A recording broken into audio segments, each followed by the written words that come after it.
आईच्या स्मृतीप्रित्यर्थ पवार बंधूंनी स्मशानभूमी बांधून दिले टीन शेड. आंबोडा येथील पवार बंधूंनी आपली जपली सामाजिक बांधिलकी.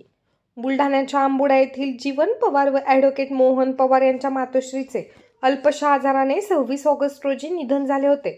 त्यांच्या रक्षा विसर्जनाच्या दिवशी पवार बंधूंनी स्मशानभूमीमध्ये 100 स्क्वेअर फुटाचे टीन शेड बांधून देण्याचं निश्चित केलं होतं. 13व्याचा कार्यक्रम हा 7 सप्टेंबर रोजी होता. त्यापूर्वीच दोन्ही भावंडांनी 1000 स्क्वेअर फुटाचे मजबूत असे टीन शेडचे बांधकाम पूर्ण केले व त्याच पद्धतीने त्याचा लोकार्पण त्याच दिवशी हभप ज्ञानेश्वर माऊली शेलुतकर यांच्या हस्ते लोकार्पण करण्यात आले.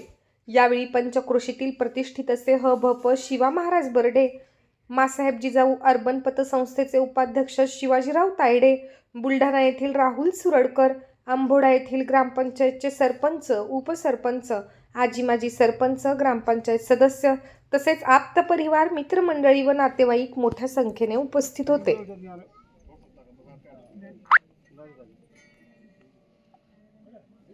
तुकाराम तुकाराम तुकाराम